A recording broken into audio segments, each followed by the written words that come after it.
Okay, welcome to Project 4. Project 4 is a Kennedy Class 3, Modification 1, tooth-borne partial denture. Unlike the Class 1 and 2, there is no rotation lines or dislodgement under function. No need for indirect retention.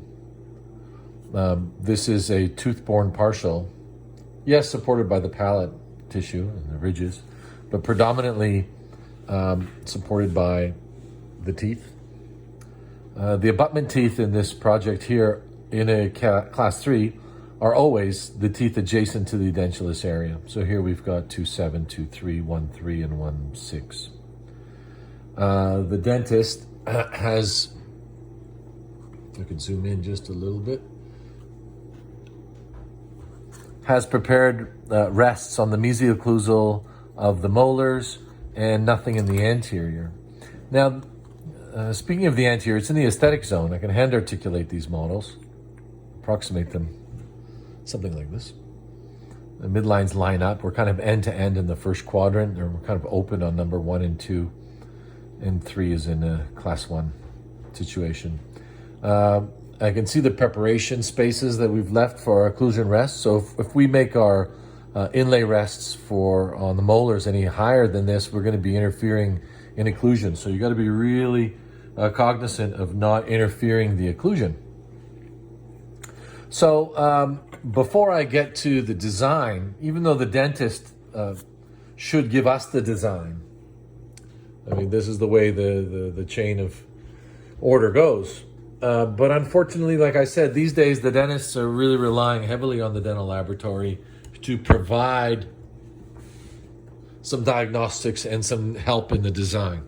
So therefore, I've catered our program, DENT 2004, and also DENT 1158 from semesters 1 and 2, that we incorporate a lot of treatment planning and design into our cast partial denture treatment program. So the first thing I would do, and we can do this on paper or the prescription, and then we'll transfer it to the model, is outline the edentulous areas being replaced. And here we've got 4, 5 in the first quadrant, and we've got 4, 5, 6 in the second quadrant.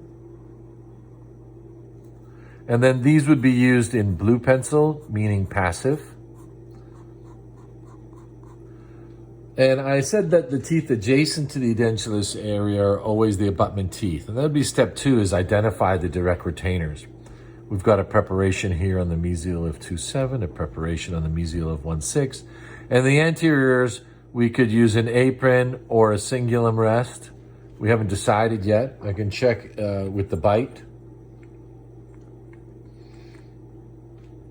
And being that we have some singular abutments in the posterior region, which may this partial may in the future become a Class 2 or even 1, that we're going to need some indirect retention more. So I'm going to put some plating up here at the front, this kind of planning.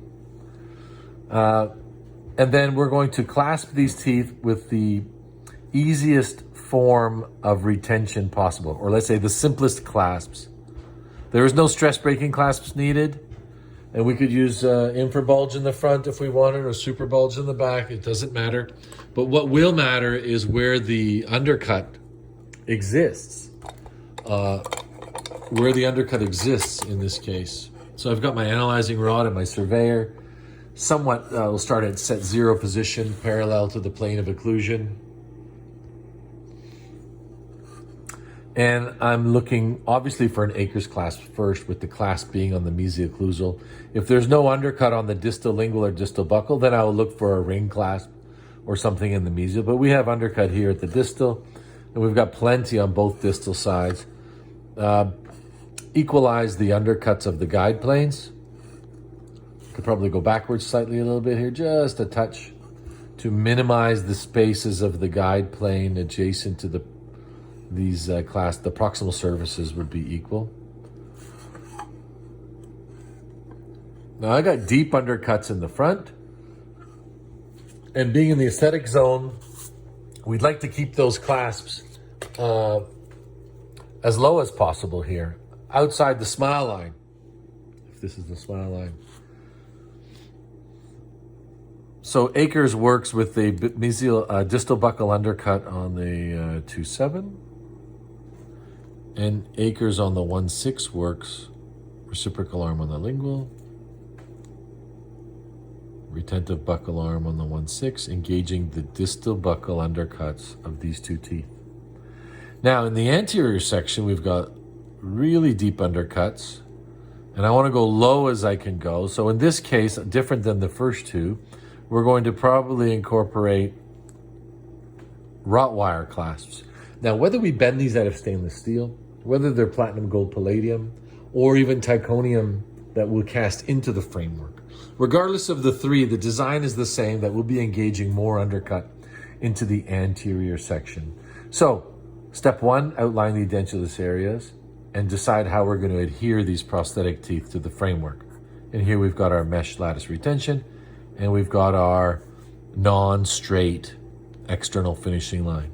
Step two, identify the direct retainers and the clasp design.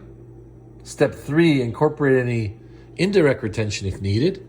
And in this case, there isn't in the class 3. And then step four,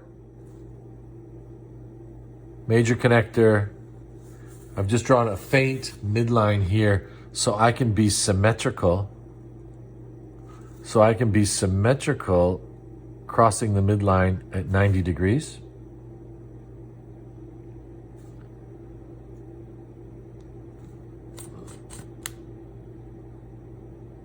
Now we've got some rugae to cover here, so I want to come over the rugae. Keeping my 3 to 5 millimeters here in the front section below the incisive papilla. Roughly this measurement of the width of the major connector will be the width of the occlusion being replaced in the posterior section. And if you want, you could lightly shade in the major connector. Now, blue is necessary, an industry standard for passive parts. Red would be active. As you can see, the retentive arms on the buccal and the labial of the 3s will be active. So I've kind of somewhat analyzed the surveyor really quickly to justify the design. In class 3, it's really the simplest rules. There's no rotation, so we're going to clasp the teeth adjacent to the edentulous area with the simplest form clasping available. In my prescription, Akers 1-6, Akers 2-7, mesial-occlusal rest 1-6 and 2-7. Oh, look at me slip here. My goodness, fell asleep on my apron. Apron rests on 1-3 and 2-3. Wrought wire clasp engaging mesial labial undercuts of 1-3 and 2-3. And we'll put that in the prescription here. So the drawing, unlike mine where it was missing the apron, should equal the prescription. Now we're on project 4. I think I can leave you with that. Now, read down their evaluation guide. Is your prescription complete? Meaning, does it match? Was the model tripoded? Design. So these here are the design. 7, 8, 9. So here we've got D for drawing. Here we've got model design. And here we've got blockout. Now, we'll get this evaluated prior to making our refractory model. So the design is complete. Now I'm on the tripoding and designing my drawing here onto my model.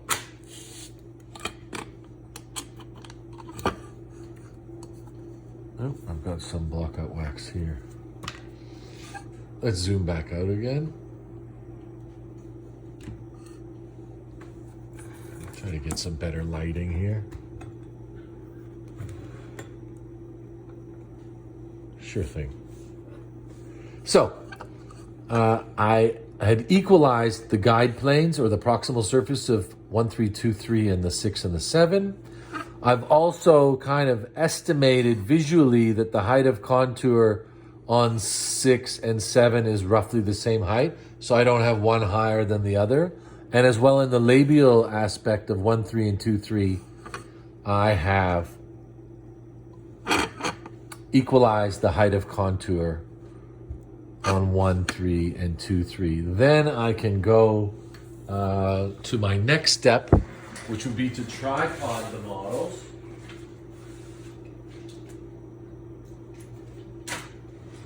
And we have two types of tripoding.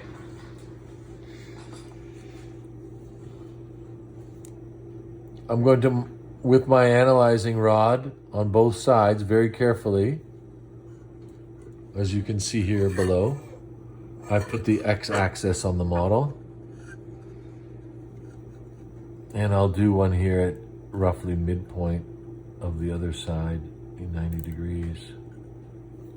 I moved just slightly, that's not a good idea. And here I've got the other axis here. And these two here will help me apply the model to the surveying table at this angle. Now, that's one way to tripod the model.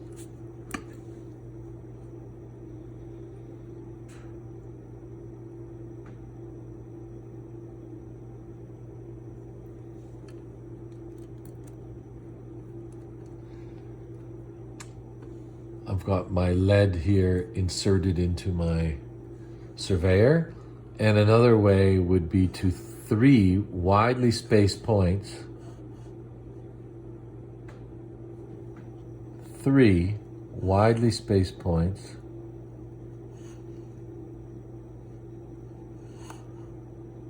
Careful not to break the lead.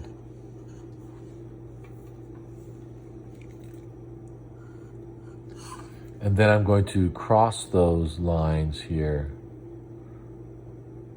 These are about 3 millimeter wide circles. Not too small, not too big. Kind of created a hash mark, a bullseye sign, so to speak.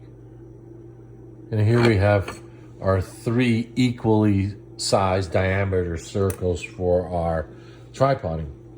Now, since I've got the lead in there, I've tripoded the model number 1. Then I'm going to mark the height of contour on the abutment teeth. No need marking the height of contour on the anterior 1s and 2s. Not necessary. On the lingual side of 7, there's really 0. Guide plane right up to the rest. And really kind of high here on the molars.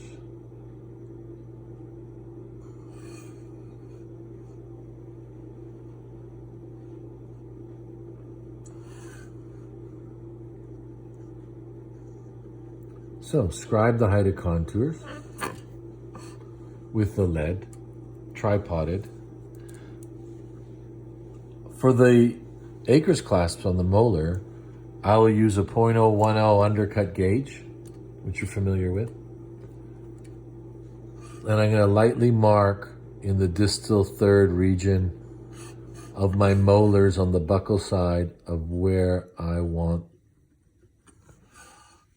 the terminal end of my acres clasp, which is the distal third falling below the height of contour. These clasps are very high on the molars here. So we'll stay right on the survey line. Right on the survey line we'll stay.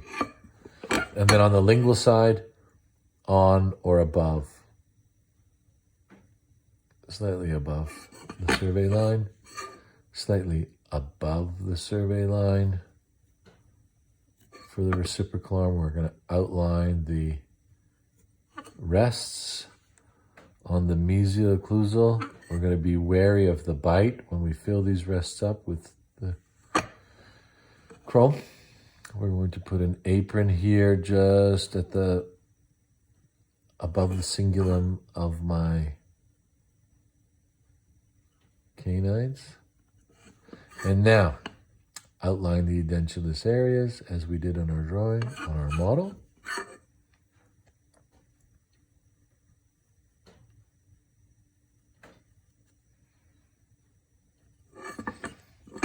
If it helps you, do the midline in a light, faint pencil to get some symmetry in your major connector, that's fine. I'm going to try without.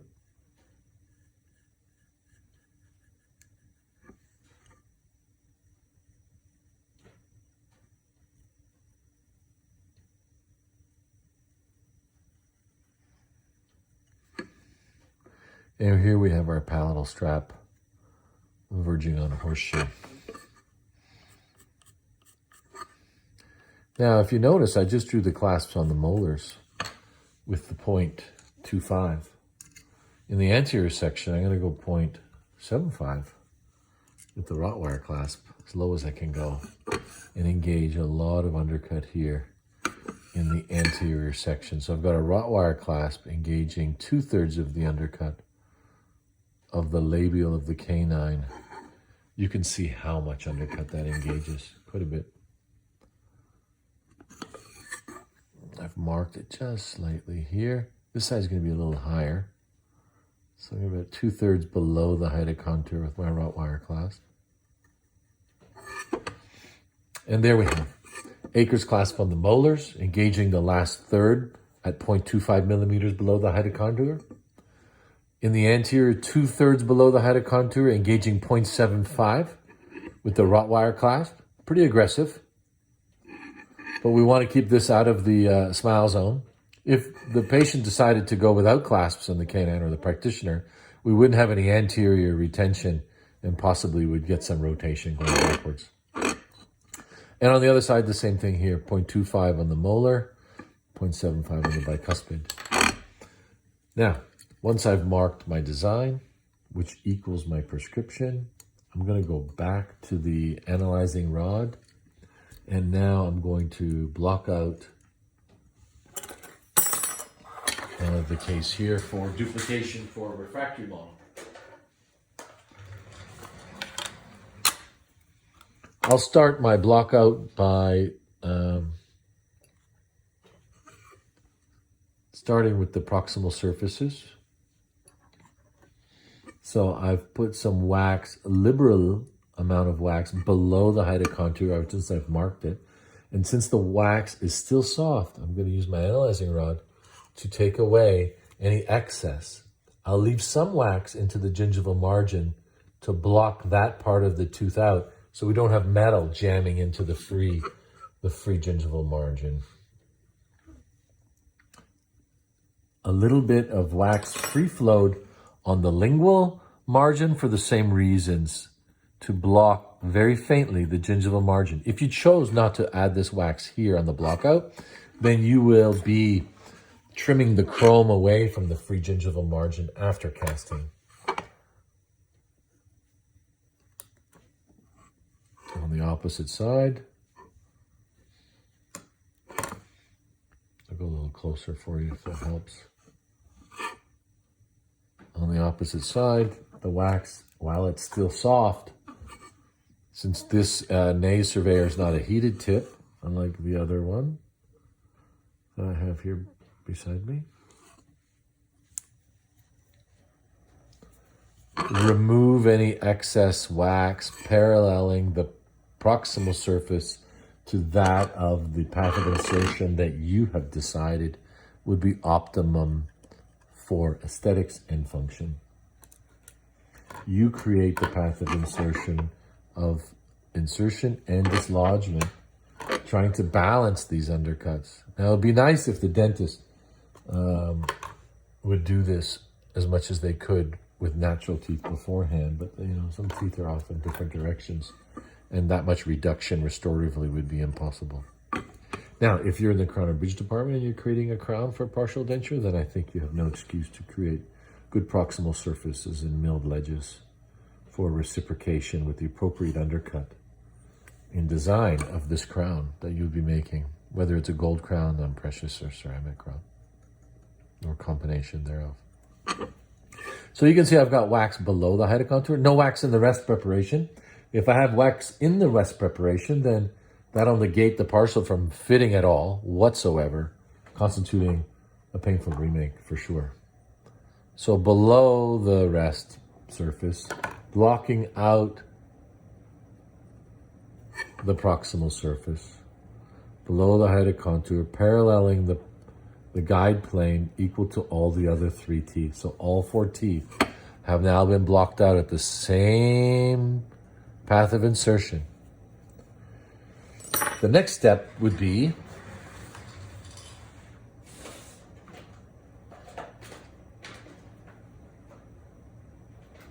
to block out for the mesh retention areas. Now, that blockout can come in different thicknesses. The one we're using here is 0.6, which is just over 0.5 millimeter.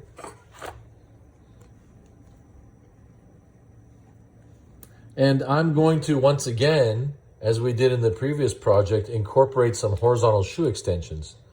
Now, the shoe extensions can be in the form of small squares, or I think it would be even more prudent to just trim it short of the guide surface. I've got my blue line underneath that I can scribe exactly or carve the wax, surgerize the wax, creating my internal finishing line, a slight bit of metal tissue coverage adjacent to the guide plane, which would be my shoe extension.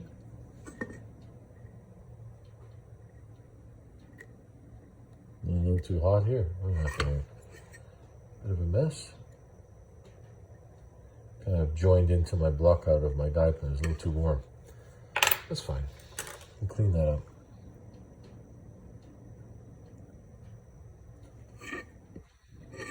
Just check again with the analyzer. I had plenty. So there you have a shoe extension, distal of 3, mesial of 7. And this block out should have no hydrocolloid or silicone if that's the duplication, which I believe will be using silicone here. A high detail duplication model. Seal this down so nothing goes underneath. If your model was a little wet from pouring up or trimming, then make sure your model is really dry for the block out procedure. Right? I mean, one thing we can also do, since I've got wax and this spatula in my hand, which we did not do, is we're going to ledge, create a ledge in our block out wax, roughly the width of the profile of the clasp that we've drawn in red line, to guide us in our wax up of where that wax pattern should be located in our refractory model. And we're going to do that for all 4 teeth. Maybe I'll just leave it for the first 2, and then with freehand bend the wrought wire clasp in the anterior. I think that'll be easier. I mean, it's easier to bend wax on a ledge, but for you to bend a wire on a ledge, I think that might be a little bit more difficult. And if the wire is inappropriate, it's easy to bend another one. I'd like us to either do a Ticonium wrought wire clasp built into the framework, and if we don't have enough Ticonium wire, then we will bend stainless steel wires and we will laser weld them to the framework, which I think we're going to go that route. So there I have my ledges for my Acres cast clasp on the molars with ledges. I'll ledge the lingual side too. Now remember, don't bring that ledge around the guide plane. You don't want to create a ledge in your guide plane. That's already blocked out parallel till the other 4 teeth are all equal, and there's nice smooth transition between the rest going all the way down. Don't put any ledges in the guide plane. I see a lot of students getting a little bit overzealous with the ledges and then wrapping them around. You know, I think a good rule of thumb is stay away from the occlusal table on the proximal surface, or the width of the occlusal table. I think you don't need a ledge right off the guide plane. That clasp, being a super bulge clasp, originates from the rest. It doesn't go around and then up. It comes from the rest and down. As you can see my blue line here, it comes from the rest and down. A lot of us went around and then up to the rest, making those reciprocal arms, if not retentive arms, too low. And here is my ledge for my reciprocal arm on my molar, reciprocal arm on this molar, on make it a little sharper. I'll carve it in and really make sure it's identifiable. And I've got my retentive arms and the lingual, and these here I'm going to do freehand the rot wires. And my last step for Blockout is to score the bead line. And the bead line is the anterior line and the posterior line, being a little bit more faint on the median suture line. I'm really ahead of myself today. I think I should block out the other side would be prudent, which I was going to do. I got carried away with my bead line discussion. And again, horizontal shoe extensions, which I should put in my drawing of my script. So since I decided to do that now, I'll go back to my script, put in the horizontal shoe extensions. So therefore my script will equal the same result as my framework here. Now what that shoe extension does, in the earlier days, if we were to read Dr. Kroll and Kratcheville's research, that they were saying that metal is more stable in the free gingival margin area than acrylic. Keeping in mind back then the acrylics were a single phase, single chain polymer. They were more apt to shrinkage than today's more stable heat-cured acrylics.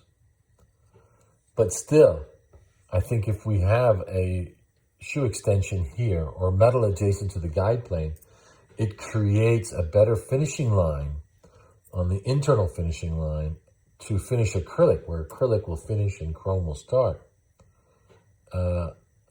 as well as a definite length and width to the guide plane, which if you block out straight up to the free gingival margin, you don't have a definite finishing point of the width and the length of the guide plane. You taper off the acrylic finishing. If you look at your first project where we did not do that, I think that'll make it really clear what I'm talking about. I'm going to make sure that the internal finishing lines are very sharp. Don't seal the lingual side down. Don't seal the shoe extensions down. Nice and sharp. No right angles, as I have myself one there. Adhered to the model. And then the final step is scoring faintly around the incisal papilla. I don't want to cut that in half. We've got to be wary of our anatomy. We don't try not to cut any large rugae in half or cross the rugae.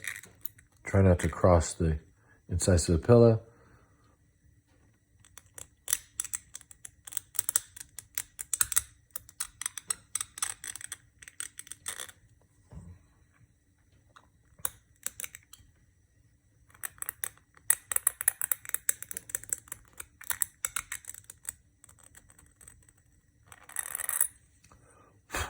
So there we have our model scored, blocked out, shoe extensions, acres on 1627, ledges, which I'll go off camera here and just clean up nice and sharp.